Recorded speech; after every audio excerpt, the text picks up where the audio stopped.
আল্লাহর পথে যারা থাকে তাদের কোনো ভয় নাই, কারণ তাদের কিসের ভয় থাকে? সর্বোচ্চ ভয় তো দেখাবেন মৃত্যুর ভয়। তারা তো রবের কাছে শাহাদাত তামান্না করে। যারা আল্লাহর পথে চলে, আল্লাহর কথা বলে, আল্লাহকে ভালোবেসে সপেছে জীবন, তাদের কিসের ভয়? কে করে পরাজয়? শহীদি তামান্নাতে নাচে তার মন। হাসনা হেনার ঘ্রাণে ভুলে না হৃদয় তার, কালিমার মিশক মাখা হৃদয় রয়েছে যার। হাসনা হেনার ঘ্রাণে ভুলে না হৃদয় তার, কালিমার মিশক মাখা হৃদয় রয়েছে যার। সব পিছুটান ভুলে জিহাদের পথে চলে, সব পিছুটান ভুলে জিহাদের পথে চলে, সে তো তার ঈমান বলে। যারা আল্লাহর পথে চলে, আল্লাহর কথা বলে, আল্লাহকে ভালোবেসে সপেছে জীবন, তাদের কিসের ভয়? কে করে পরাজয়? শহীদি তামান্নাতে নাচে তার মন। লালসার কাছে কভু হয় না সে পরাজয়, জীবন বিলিয়ে সে তো জান্নাত করে ক্রয়। লালসার কাছে কভু হয় না সে পরাজয়, জীবন বিলিয়ে সে তো জান্নাত করে ক্রয়। মৃত্যুর মুখোমুখি দাঁড়িয়েও যারা সুখী, মৃত্যুর মুখোমুখি দাঁড়িয়েও যারা সুখী, এসো আজ তাদের দলে। যারা আল্লাহর পথে চলে, আল্লাহর কথা বলে, আল্লাহকে ভালোবেসে সপেছে জীবন, তাদের কিসের ভয়? কে করে পরাজয়? শহীদি তামান্নাতে নাচে তার মন। প্রাকৃতিক দুর্যোগ আল্লাহ সুবহানাহু ওয়া তাআলা কিছুতেই এদেশের উলামারা এবং তুলাবারা জনগণের পাশে, মানুষের পাশে থাকার ক্ষেত্রে প্রথম সারিতে ভূমিকা রেখেছে। রাষ্ট্রের সবচেয়ে কম সুবিধা ভোগ করে রাষ্ট্রকে সবচেয়ে বেশি সার্ভিস দ্বারা দিচ্ছে তারা হচ্ছে এই দেশের উলামারা। একজন ব্যক্তি ডাক্তার যখন হয় শুধু নিজের পকেটের টাকাই খরচ হয় না, রাষ্ট্র একজন ডাক্তার বানাতে গিয়ে রাষ্ট্রের কোষাগার থেকে অজস্র টাকা তাদের জন্য বরাদ্দ করে। কথা বলেন? একজন ইঞ্জিনিয়ার যখন সে শেষ করে, বুয়েট থেকে যখন পাশ করে, তার পেছনে রাষ্ট্রের অজস্র টাকা বরাদ্দ থাকে। এরপরে ডাক্তার হওয়ার পরে জাতিকে তিনি সেবা দেন। একজন খেলোয়াড় যখন বিদেশে পারফর্ম করেন, যদি সেখানে তারা কোনো ভালো পারফরমেন্স দেখাতে পারেন, যদি কোনো ট্রফিকে জয় করতে পারেন, দেশের সুনাম হয়, সুখ্যাতি হয়। কিন্তু এমন একজন প্লেয়ার তৈরি করতে রাষ্ট্রের অনেক টাকা ব্যয় করতে হয়। আমরা বলি সাকিব আল হাসান অলরাউন্ডার প্লেয়ার, তাকে অলরাউন্ডার সে নিজে নিজে হয়নি, রাষ্ট্র তার পেছনে তাকে অলরাউন্ডার বানাবার পেছনে যে শেল্টার দিয়েছে, তার পেছনে রাষ্ট্র যে পরিমাণ ফান্ডিং করেছে, টাকা ব্যয় করেছে, তাকে যে সুযোগ সুবিধা দিয়েছে, এর আধা সুযোগ সুবিধা যদি এদেশের কোনো আলেমকে দেওয়া হতো, আলেম রাষ্ট্রের সেই টাকার ভুক্তভোগী হয়ে সুবিধাভোগী হয়ে সাকিব আল হাসান দেশকে বিশ্ব পরিমণ্ডলে যতটুকুন পরিচিতি করিয়েছে বা শ্রদ্ধার আসনে নিয়েছে, তার চেয়ে একজন আলেম কম পক্ষে শতগুণ বেশি শ্রদ্ধার আসনে একজন আলেম এই রাষ্ট্রকে পৌঁছে দিয়ে যেত।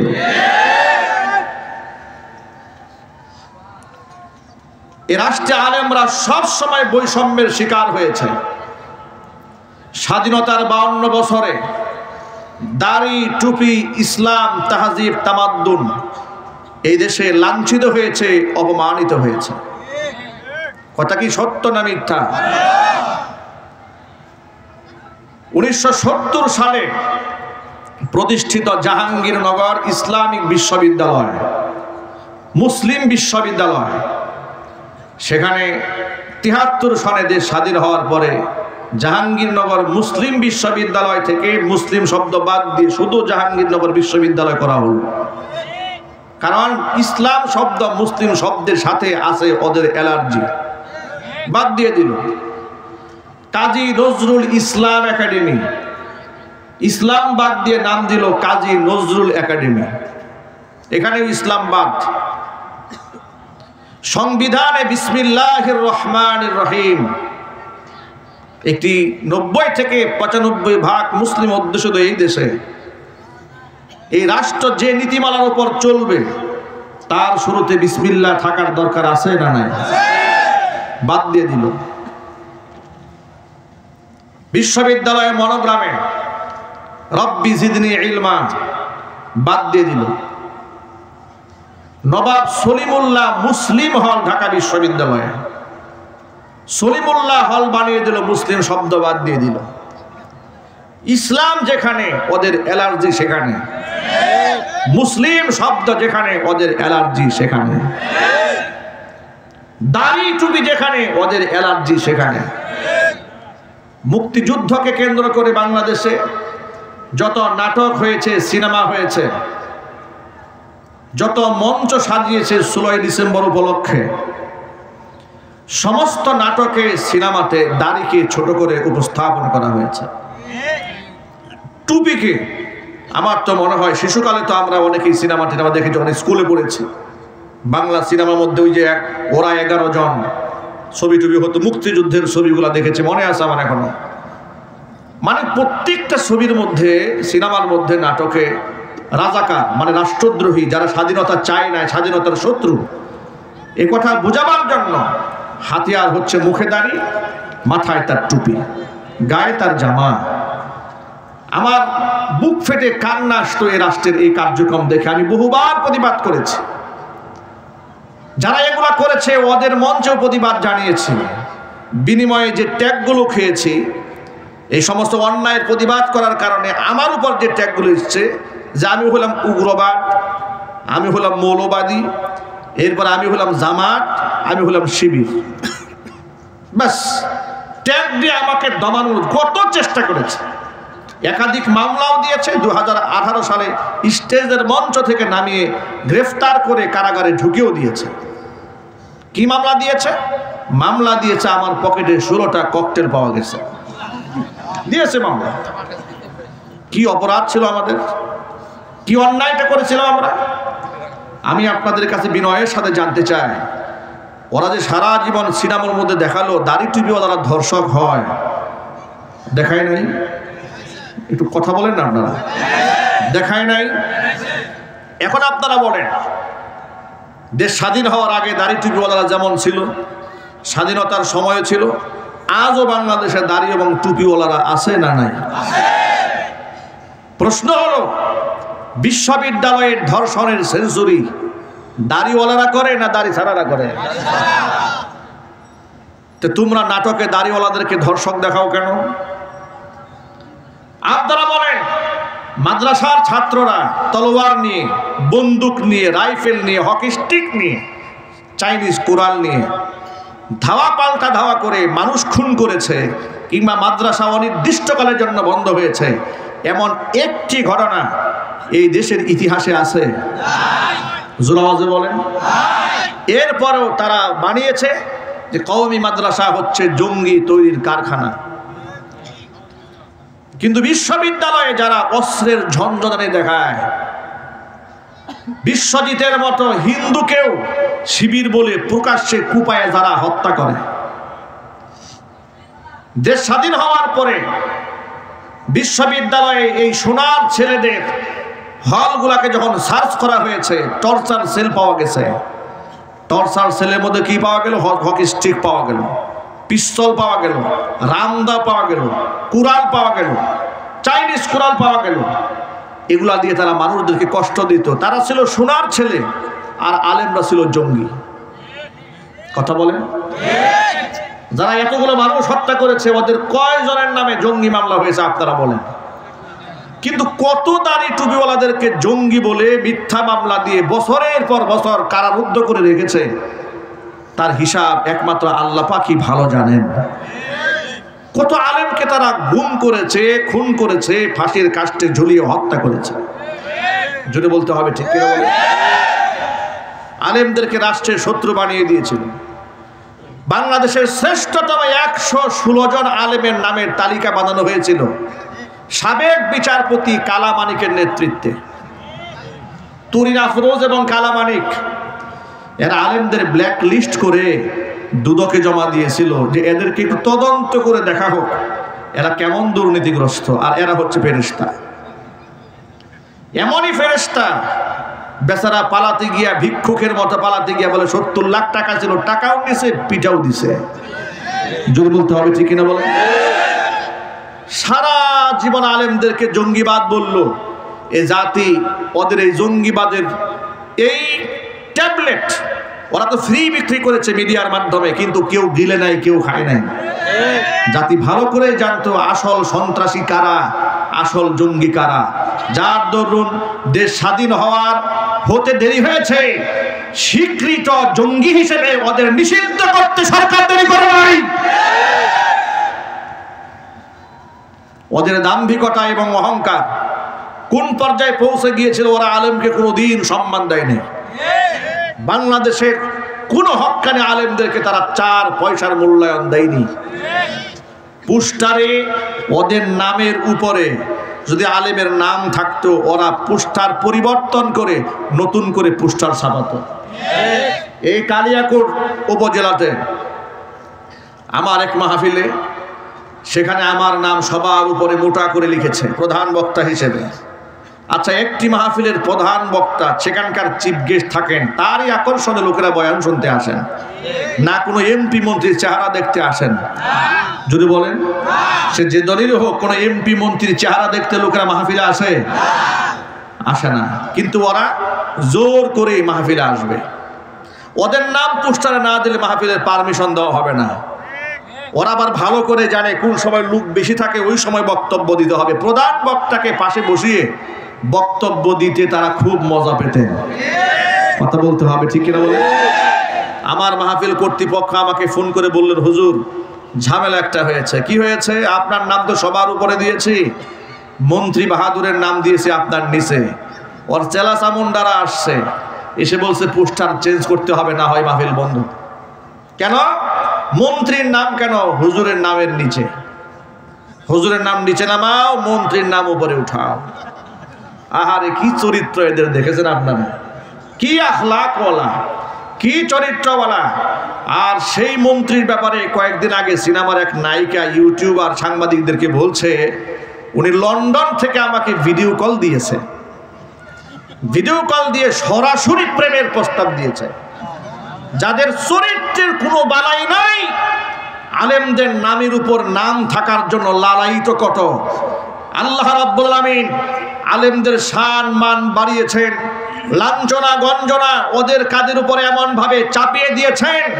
আল্লাহ রাব্বুল আলামিন এমন অপমানিত ওদেরকে করেছেন, জাতির সামনে মুখ দেখাবার মতো কোনো সাহস ওদের নাই। আলেমদেরকে তারা রাষ্ট্রের শত্রু বানিয়ে দিয়েছিল। প্রিয় ভাইয়েরা আমার, আল্লাহর কোরআন থেকে শোনায় আপনাদেরকে। আল্লাহ পাক বলছেন, ইয়ারফাইল্লাহুল ওয়াল্লাযীনা আমানু মিনকুম ওয়াল্লাযীনা উতুল ইলমা দারাজাত। নিশ্চয় যারা ঈমানদার তাদের সম্মান আমি আল্লাহ বৃদ্ধি করে দেব। ওয়াল্লাযীনা উতুল ইলমা দারাজাত, যাদেরকে ইলম দান করা হয়েছে আলেমদের সম্মান আমি আল্লাহ তাআলা উপরে উঠিয়ে দেব। আল্লাহ কি মিথ্যা ওয়াদা করেন নাকি? আলেমদের কত সম্মান দেখেন। আমি নিজে দেখেছি, আমি যখন জেলখানায় থেকেছি লোকেরা আমাদের জন্য রোজা মান্নত করেছে। আদালতে যখন হাজির করা হতো অসংখ্য লোকদের চোখের পানি টলটল করতে আমরা দেখেছি।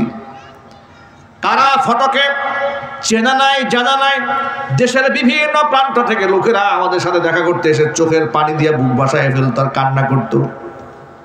এত মোহাব্বত আলেমদেরকে মানুষ করেছে একমাত্র কোরআনের জন্য। আর সেই সমস্ত আলেমদেরকে তারা মৌলী বা মৌলবাদ, জঙ্গিবাদ, রাজাকার, আল বদর, আল শামস, উস্কানি দাতা এমন কথা বলে বলে মানুষের সামনে তারা হেয় প্রতিপন্ন করার চেষ্টা করেছে। আল্লাহর কোরআনের বিধিবিধান নিয়ে তারা ষড়যন্ত্র করেছে। এমনকি বিশ্ববিদ্যালয়গুলোর মধ্যে একেবারে অশ্লীলতা, বেহায়াপনা, অবলীলায় হয়েছে, কোনোদিন তারা বাধা দেয় নাই। কিন্তু রমজান মাসে কোরআন তেলাওয়াত করার অপরাধে মুসলিম দেশে তাদেরকে বাধা দেওয়া হয়েছে। গত রমজান মাসে হিন্দুদের হোলি উৎসব হয়েছে ঢাকা বিশ্ববিদ্যালয়ে, কোনো অসুবিধা হয় নাই। কিন্তু রমজান মাসের ইফতার পার্টি মুসলমান ছাত্র ছাত্রীদেরকে বিশ্ববিদ্যালয় হলের মধ্যে করতে দেওয়া হয় নাই। আপনারা শুনে অবাক হয়ে যাবেন, নবাব সলিমুল্লাহ মুসলিম হলে, এত বড় হল, সেখানে জামি মসজিদ আছে, মসজিদের মাইকে বিগত 16 বছর তারা আযানটা পর্যন্ত দিতে দেয় নাই। এভাবে ইসলামকে তারা দমাতে চেয়েছে, ইসলামকে তারা শেষ করতে চেয়েছে। এই দেশে হিন্দুরা মাত্র 5% হিন্দুদেরকে 25% সুযোগ সুবিধা দিয়ে মুসলমানদের উপরে রাজত্ব করে দিয়েছে। কথা বলতে হবে, ঠিক কিনা? এইভাবে মুসলমানদেরকে ওরা কষ্ট দিয়েছে, আলেমদেরকে কষ্ট দিয়েছে। মাদ্রাসাগুলোকে জঙ্গি তৈরির কারখানা বলে মানুষের সামনে উপহাসের পাত্র বানিয়ে ছেড়ে দিয়েছিল। আলেমদের কোমরের মধ্যে রশি লাগিয়েছে, হাতের মধ্যে হ্যান্ডকাপ পরিয়েছে, পায়ের মধ্যে ডান্ডা বেরি পরিয়ে আদালতে হাজির করেছে, করে নাই? কথা বলেন না কেন আপনারা? আজকে আপনাদেরকে একটা লেটেস্ট নিউজ শোনায়। আজকে শুনলাম সাবেক আপনার পরিবহন মন্ত্রী শাহজাহান খান, তিনি বলেছেন যে আমরা তো সম্মানিত মানুষ, আমাদের হাতে হ্যান্ডকাপটা যেন না পরানো হয়। এরা নাকি সম্মানিত। কি নিত? সম্মানিত না, এরা হচ্ছে ঘৃণিত। কথা বলেন। আপনারা যে কত সম্মানিত তা তো এই জাতি জানে ভালো করেই। সে বলেছে আমি এতবারের এমপি, আমাদেরকে হেনস্থা করা হচ্ছে, হাতে হ্যান্ডকাপ লাগিয়ে আমাদেরকে অসম্মান করা হচ্ছে। আশ্চর্য কথা, আপনি এমপি, আপনার হাতে হ্যান্ড গ্লাভস লাগালে, হাত করা পরালে অসম্মান হয়। আপনি যখন দেশের শীর্ষ আলেমদের পায়ে ডান্ডা বেরি পরিয়েছেন তখন শরম হয় নাই? তখন আলেমদেরকে বেইজ্জত করা হয় নাই?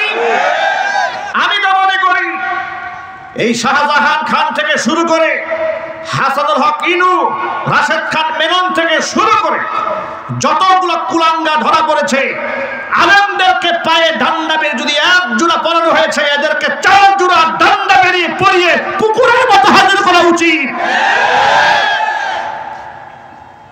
এরা নাকি সম্মানিত ব্যক্তি। সম্মানিত ব্যক্তি হলে আপনারা তো সম্মানিত ব্যক্তিদেরকে সম্মান দিতে জানতেন।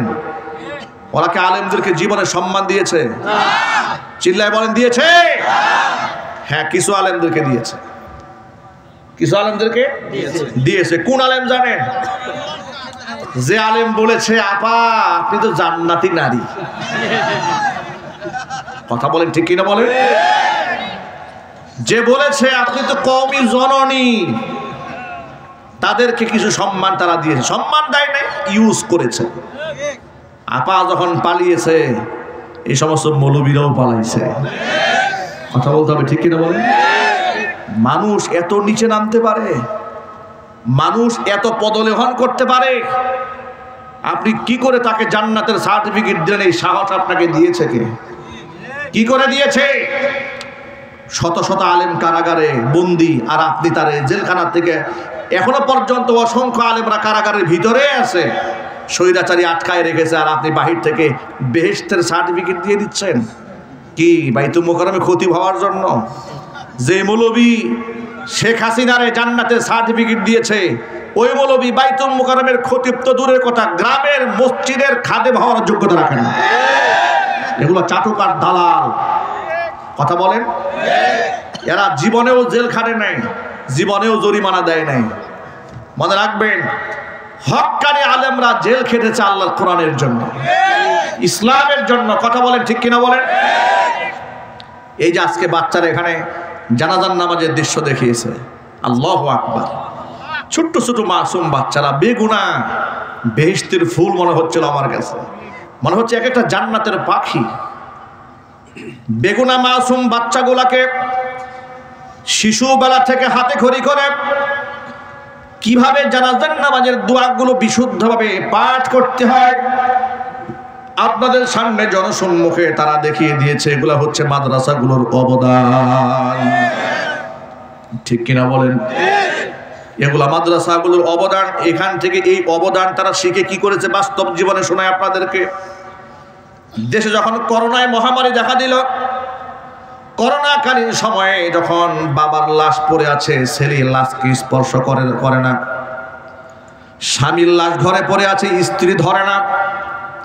নোয়াখালী লক্ষ্মীপুরের দিকে নিচতলা স্বামীর লাশ পড়ে আছে, স্ত্রী দোতলায় বসবাস করে, ভয়ে স্বামীর কাছে যায় না।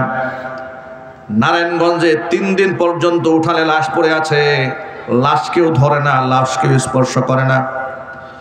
71 টেলিভিশনে আলোচনা করা হলো, যেহেতু করোনা রোগে আক্রান্ত হয়ে মানুষ মারা গেলে তাকে স্পর্শ করলে যে ধরবে তার জান এবং জীবাণুতে তাকে খেয়ে ফেলবে, সুতরাং লাশগুলোকে আগুন দিয়ে পুড়ায় দেওয়া হোক। নাউজুবিল্লাহ বলেন। মুসলমানের লাশ কি আগুনে পুড়া দেওয়া যেতে পারে বলেন? আলেম ওলামারা বললেন মোটেও হতে পারে না। এটা প্রতিবাদ জানালেন, করোনা রোগে আক্রান্ত লাশগুলাকে তোমরা নাও যদি ধরো, নাও যদি ছও, নাও যদি স্পর্শ করো, গোসল তোমরা নাও করাও, আমাদেরকে বলো, আমরা আলেমরা জীবনের ঝুঁকি নিয়ে তাদেরকে গোসল করাবো, কাফন পরাবো। উলামারা ওই সময়ের দায়িত্ব নিয়ে জীবনের ঝুঁকি নিয়ে গোসল করিয়েছে, কাফন পরিয়েছে, কবরে মাদফুন করেছে। আল্লাহর কসম করে বলি, একজন আলেমও যারা মানুষের সেবায় আত্মনিয়োগ করেছিলেন কোনো আক্রান্ত হয় নাই। তাহলে এমন ক্রাইসিস মোমেন্টে জাতির পাশে কারা দাঁড়িয়েছে জোরে বলেন? না শাহরিয়ার কবিরা দাঁড়িয়েছিল? কারা দাঁড়িয়েছিল বলেন? আলেমরাই দাঁড়িয়েছিল।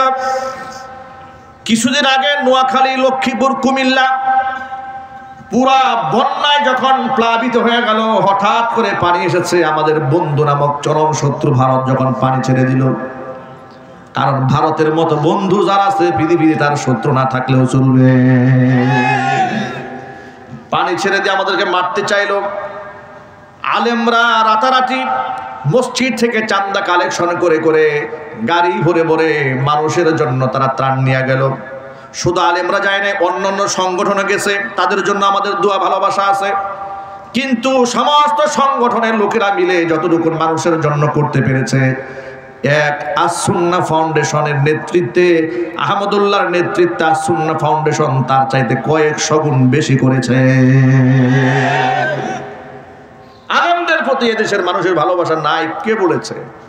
তোমরা আলেমদেরকে মৌলবাদ বলতে পারো, কিন্তু মানুষের হৃদয় রাজ্যের বাদশা হচ্ছে ওলামায়ে কেরাম।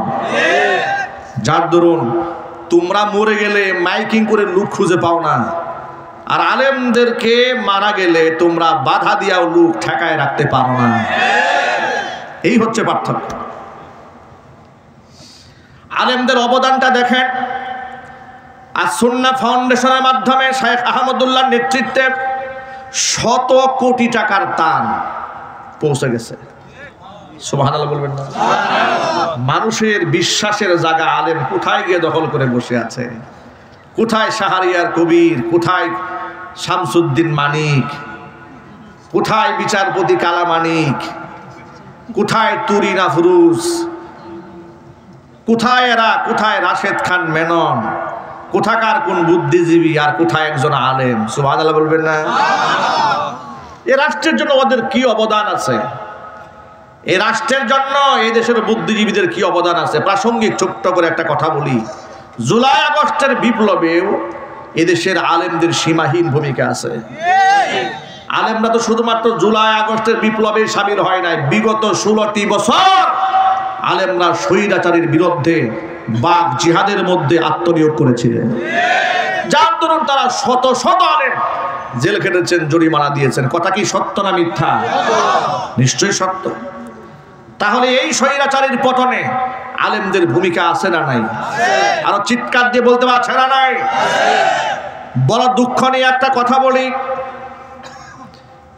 অসংখ্য আলেম ওলামা তুলাবা স্কুল কলেজ ইউনিভার্সিটির ছাত্রদের রক্তের বিনিময়ে দেশ স্বাধীন হলো এবং অন্তর্বর্তীকালীন সরকার গঠিত হয়ে গেল। সেই অন্তর্বর্তীকালীন সরকারের প্রতি এদেশের মানুষের ব্যাপক প্রত্যাশা। মানুষের এক নাম্বার প্রত্যাশা হচ্ছে যারা পাখির মতো গুলি করে মানুষদেরকে হত্যা করেছে, প্রত্যক্ষ কিংবা পরোক্ষভাবে যারা জড়িত আছে, একটাকেও যেন ছাড় দেওয়া না হয়, দ্রুত ট্রাইব্যুনালে বিচার কার্যকর করে সবগুলাকে যেন ফাঁসির দণ্ডে ঝুলায় দেওয়া হয়।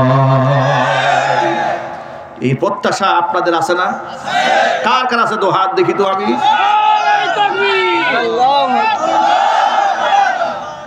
আমার যুবকেরা, দেশের মানুষের এই প্রত্যাশা আছে, দেশের মানুষের প্রত্যাশা আছে আগস্ট বিপ্লবে যারা শহীদ হয়েছে তাদের যেন তালিকা তৈরি করা হয়, ঠিক কিনা বলেন? তাদেরকে যেন প্রণোদনা দেওয়া হয়, অনুদান দেওয়া হয়, কারণ তারা হচ্ছে এই স্বাধীনতার জন্য তারা জীবন দিয়েছে, তারা হচ্ছে আসল মুক্তিযোদ্ধা। ৭১ যারা স্বাধীনতা বিরোধী ছিল তারা যদি রাজাকার হয়, তাহলে ২০২৪ সনের স্বাধীনতা বিরোধী যারা ছিল তারা কিন্তু আরো ডাবল রাজাকার। এগুলা ডিজিটাল রাজাকার। ডিজিটাল রাজাকারের বাংলার জমিনে রাজনীতি করার কোনো অধিকার নাই। ধর্ম উপদেষ্টা একজন আলেম হয়েছেন, হৃদয় আমাদের শান্ত হয়েছে, কিন্তু আমাদের প্রশ্ন হলো আলেমরা রক্ত দিয়েছে, সাধারণ ছাত্র রক্ত দিয়েছে, উপদেষ্টা মণ্ডলীর সদস্য একমাত্র তারাই হকদার যারা এই জুলাই আগস্টের বিপ্লবে যারা জিহাদে শামিল হয়েছিলেন। জুড়ে বলেন ঠিক কিনা? কিন্তু কোথাকার কোন সলিমউদ্দিন, নাম তার ফারুকি, মুস্তফা ফারুকি, নাট্যকার, নাটক বানায়, সিনেমা বানায় এবং নাটক সিনেমার মধ্যে সুকৌশলে ইসলামের বিরোধিতা করে।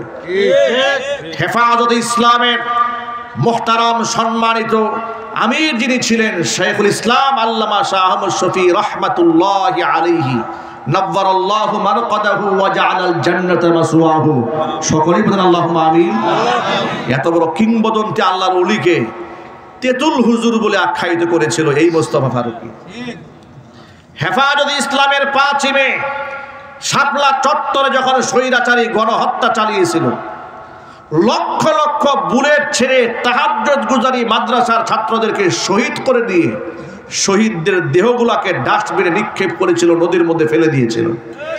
ম্যানহোলের ঢাকনা ওপেন করে ভিতরে লাশগুলাকে ফেলে দিয়ে যারা গুম করে ফেলেছিল, ওই চিত্রকে স্মরণ করে সেদিন রাত ৩টা বাজে এই মোস্তফা ফারুকি ফেসবুক স্ট্যাটাসে লিখেছিল, শাপলা চত্বর জঞ্জাল মুক্ত হলো।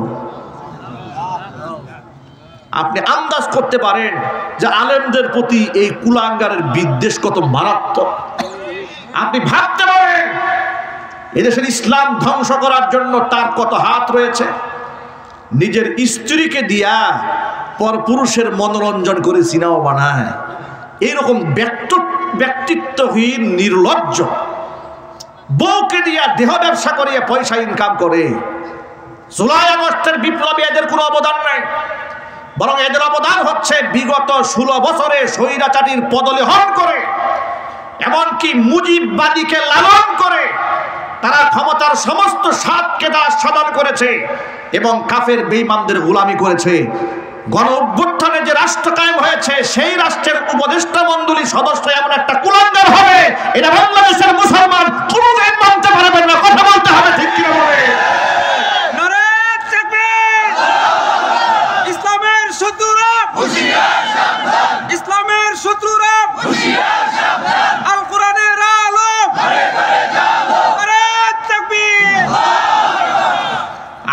কথা বার্তা বড় স্পষ্ট।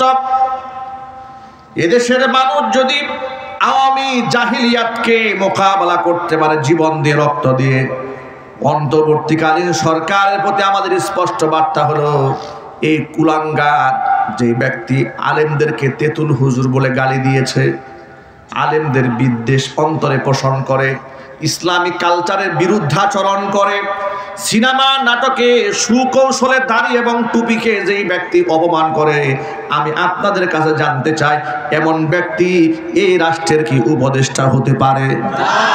আরো জোরে বলেন পারে? তাকে ঘাড় ধাক্কা দিয়া একে উপদেষ্টা পরিষদ থেকে বাদ দিতে হবে। এই প্রস্তাবে রাজি আছেন কারা কারা? দু হাত দেখতে চাই। যদি বাদ নেওয়া না হয়, যদি বাদ না দেওয়া হয়, ছাত্রদের নেতৃত্বে, ওলামাদের নেতৃত্বে, যদি হেফাজত ইসলামের নেতৃত্বে কোনো আহ্বান আসে, তাহলে জুলাই আগস্ট বিপ্লবে যেভাবে আমরা একাকার হয়ে ঝাঁপিয়ে পড়েছিলাম, এই সমস্ত কুলাঙ্গারদেরকে রাষ্ট্রের পথ থেকে সরাই দেওয়ার জন্য আমরা আবার একাকার হয়ে যেতে চাই। রাজি আছেন কারা কারা? দু হাত দেখতে চাই। আল্লাহ তুমি আলেমদেরকে এবং এদেশের সাধারণ মানুষদেরকে ইসলামের স্বার্থে, দ্বীনের স্বার্থে, রাষ্ট্রের স্বার্থে এক বানাইয়া দাও। জোরে করে আল্লাহুম্মা আমিন। হাত নামান।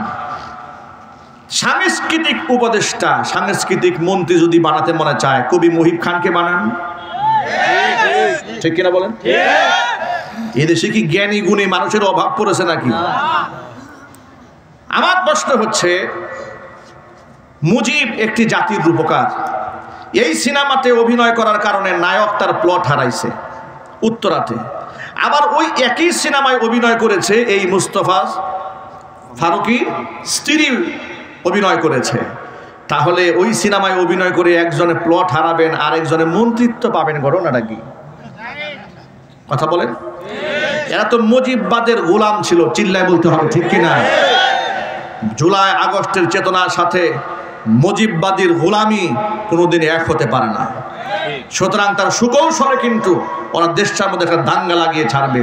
আমরা আরো কষ্ট পেয়েছি এই মুস্তফা ফারুকীকে যখন উপদেষ্টা পরিষদের সদস্য বানানো হয়েছে, তখন চট্টগ্রামে কিছু তোলাবাড়া আন্দোলন করেছে।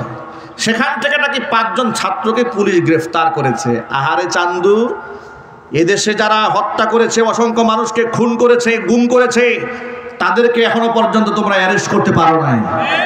কথা বলে না কেন? যারা মানুষ খুন করেছে এরা অবলীলায় ঘুরে বেড়াচ্ছে, এরা মিছিল করে, মিটিং করতে চায়, এদেরকে গ্রেফতার করতে পারো নাই। আর মুস্তফা ফারুকের মতো একটা নিকৃষ্ট লোকের বিরুদ্ধে রাস্তায় দাঁড়িয়েছে, তোমরা তাদেরকে অ্যারেস্ট করেছো, গ্রেফতার করেছো।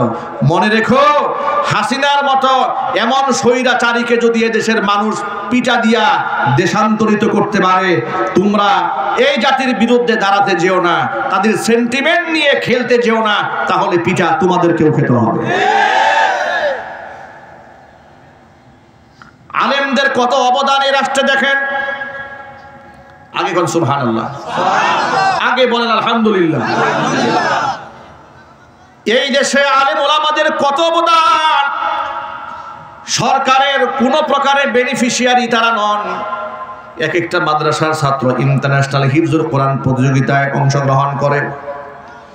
অংশগ্রহণ করার পরে তারা সেই কম্পিটিশনে অংশগ্রহণ করে দুবাইয়ের মাটিতে দাঁড়িয়ে, কাতারের মাটিতে দাঁড়িয়ে, সৌদি আরবের মাটিতে দাঁড়িয়ে, তুরস্কের মাটিতে দাঁড়িয়ে, যে মক্কাতুল মুকাররমাতে আল্লাহর কোরআন নাজিল হয়েছে, সেই দেশের সন্তানদের সাথে মুসাবাকা করে, কম্পিটিশন করে, গরিব মায়ের সন্তানরা কোরআন প্রতিযোগিতায় ফার্স্ট ক্লাস ফার্স্ট হয়ে যায়। রাষ্ট্রের পক্ষ থেকে ছাদ খোলা বাসে তাদেরকে সংবর্ধনা দেওয়া হয় না, কিন্তু মহিলারা হাফ প্যান্ট পরে ট্রফি একটা নিয়ে আসছে। আহারে কত খুশি, ঠিক কিনা ভাই? খুশির কোনো শেষ নাই। এদেশের মিডিয়াগুলা, বেশিরভাগ মিডিয়া এগুলা হচ্ছে ইহুদি খ্রিস্টানদের দালাল। কথা কি সত্য না অসত্য? ওরা আলেমদের অবদানকে তুলে ধরতে চায় না, এখনো চাচ্ছে না।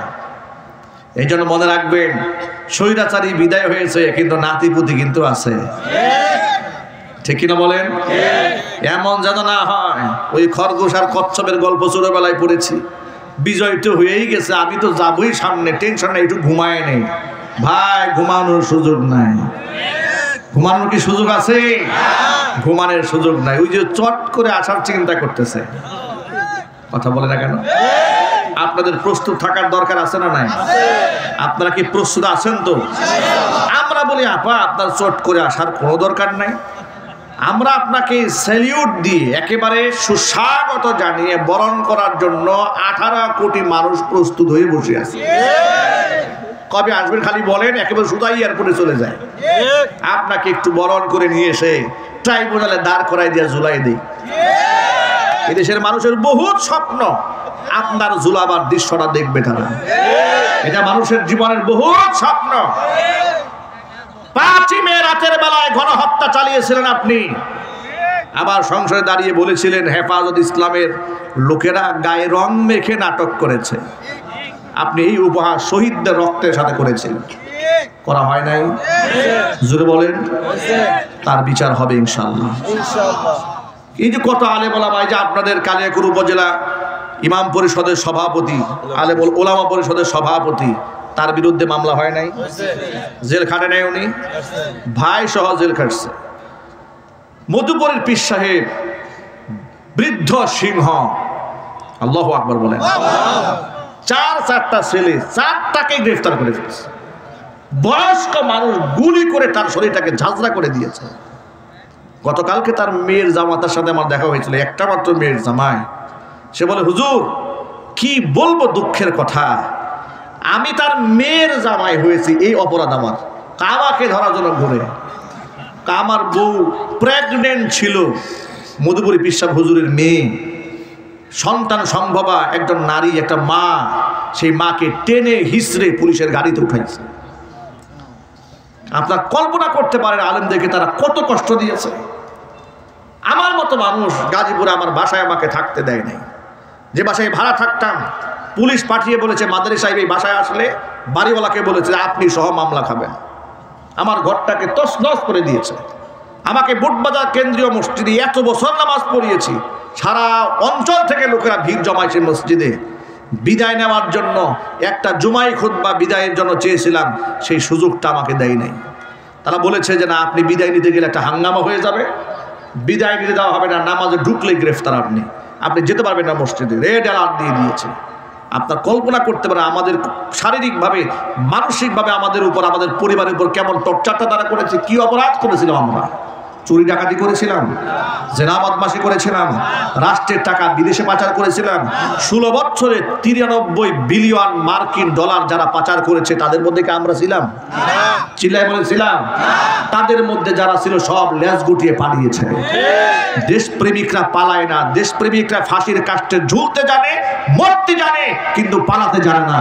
যারা পালায় আল্লাহর কসম তারা দেশপ্রেমিক নয়, তারা রাষ্ট্রের শত্রু, এদেশের মুসলমানদের শত্রু। কথা বল ঠিক কিনা বলবে? ওরা আমাদেরকে তিল তিল করে কষ্ট দিয়েছে। এখন আগামীর জন্য আপনাদের প্রতি আমার আহ্বান, যে দেশ এবং রাষ্ট্রে আলেমদের এত অবদান আছে, সেই দেশে আগামীতে আলেমদের নেতৃত্বে এই দেশ গড়া হবে ইনশাআল্লাহ। ইনশাআল্লাহ বলেন। আগামী থেকে কোনো বেনামাজির কাছে গিয়ে মাহফিলের পারমিশন চাওয়া হবে না। কোনো বেনামাজিকে মসজিদের নেতৃত্বে আর আনতে দেওয়া হবে না। আগামীর সংসদ হবে কোরআনের সংসদ। আলেমদের নেতৃত্বে দেশ এবং রাষ্ট্র এগিয়ে যাবে। এই জন্য যে আসন থেকে আলেমরা আসবে, ভালোবাসা দিয়ে রাষ্ট্রকে গঠন করার জন্য আলেমদের